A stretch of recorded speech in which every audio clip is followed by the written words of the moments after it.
Hello friends, ఒక మనసు ఎదుర్కొన్న ప్రేమ కథను వినబోయే ముందు ఒక్కసారి నా ఛానల్ని సబ్స్క్రైబ్ చేసుకోండి ఫ్రెండ్స్. పీజీ మొదటి క్లాసు. పాఠం వింటూ పరాకుగా తల తిప్పా. మోముపై పడుతున్న ముంగురుల్ని వయ్యారంగా చెవుల వెనక్కి తోస్తూ శ్రద్ధగా పాఠం వింటుందో అమ్మాయి. కోలమొహం, చామన ఛాయ, మొహం కలగా ఉంది. పేరు అమృత, ఊరు వరంగల్, చదువులో టాపర్. ఆరా తీస్తే వివరాలు తెలిసాయి. నా ఇంటర్, డిగ్రీల్లో చదువు ప్లస్ అందం ఉన్న అమ్మాయిలు అరదు. అలాంటి వాళ్ళతో దోస్తీ చేయడం నాకు ఇష్టం. అలా అతి చొరవ తీసుకొని ఒకరిద్దరితో చివాట్లు కూడా తిన్నా. అయినా నా అలవాటు నాదే. అదే ఉద్దేశంతో ఓ రోజు క్లాస్ అయిపోగానే అమృతని అనుసరించా. పరుగు పరుగున వెళ్ళి తన ముందు నిల్చున్నా. ఒక్కసారిగా నా కళ్ళలోకి చూసింది. ఆ చూపులకు బండరాళ్లను సైతం కోసేంత పదునుంటుందేమో. చప్పున తల దించుకున్నా. ఏంటి విషయం, ఎందుకీ ఫాలోయింగ్ అంది. నేను ఇక్కడికి వచ్చింది చదువుకోవడానికి, మంచి ఉద్యోగం సంపాదించి కన్నవాళ్ళ ఆశల్ని తీర్చడానికి. నా వెంట పడటం ఇక్కడితో ఆపై. దాదాపు వార్నింగ్ ఇచ్చింది. నామోషిగా ఫీల్ అయ్యా. చదువులో సగటు అయినా అందరితో కలిసిపోయే తత్వం నాది. మొదట్నుంచి నాకు ఫ్రెండ్స్ ఎక్కువ. ఓసారి మా క్లాసులో ఓ అమ్మాయి కళ్ళు తిరిగి పడిపోయింది. టీచర్ల సహాయంతో తనని హాస్పిటల్కి తీసుకెళ్ళా. ఆమె దగ్గర డబ్బులు లేకపోతే అప్పటికప్పుడే స్నేహితుల దగ్గర 2000 దాకా పోగు చేసి మందులకిచ్చా. ఆ అమ్మాయి అమృత ఫ్రెండ్.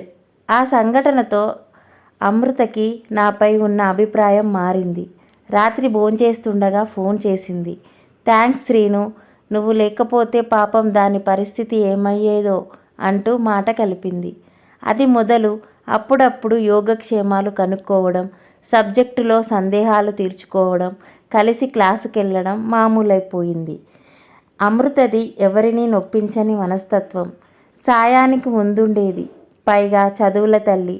ఇన్ని లక్షణాలున్న అమ్మాయిని ఎవరైనా ఇష్టపడకుండా ఉంటారా? రాను రాను తనపై ఇష్టం ఎంతలా పెరిగిపోయిందంటే తనని తప్ప వేరొకరిని భార్యగా ఊహించుకోలేనంత. కానీ ఎప్పుడైనా మా మాటల మధ్య ప్రేమ, పెళ్ళి విషయం ప్రస్తావనకొస్తే వెంటనే టాపిక్ మార్చేసేది. తనంటే ఇష్టమని ఎన్నోసార్లు చెప్పాలనుకున్నా. నో అంటుందేమోనన్న భయం. కానీ ఎన్నాళ్ళిలా సరైన సమయం కోసం ఎదురు చూస్తున్నా. అది వ్యాలంటైన్స్ డే రూపంలో వచ్చింది. పొద్దున్నే తనకి ఫోన్ కలిపా. అమృత, నీకో ముఖ్యమైన విషయం చెప్పాలనుకుంటున్నా, సాయంత్రం కలుద్దామా అన్నా. అసలే తెలివైన అమ్మాయి కదా, ఇట్టే కనిపెట్టేసింది.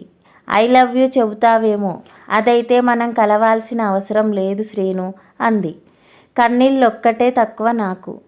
ప్రేమ, పెళ్ళి పేరెత్తితే తనకి ఎందుకంత చిరాకు?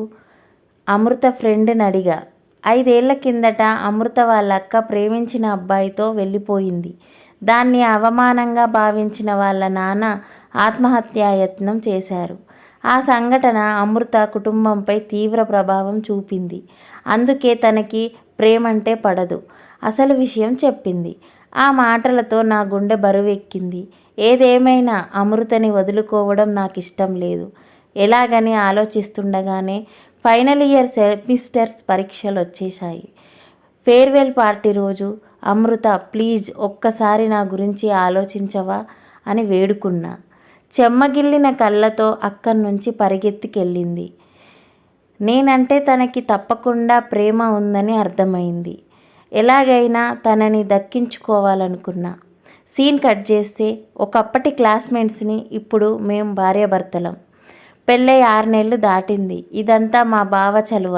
ఆయన దూరపు బంధువుది నా అమృత వాళ్ళూరు. ఆయన ద్వారా కథ నడిపించా. అదృష్టవశాత్తు మా కులాలు ఒకటే.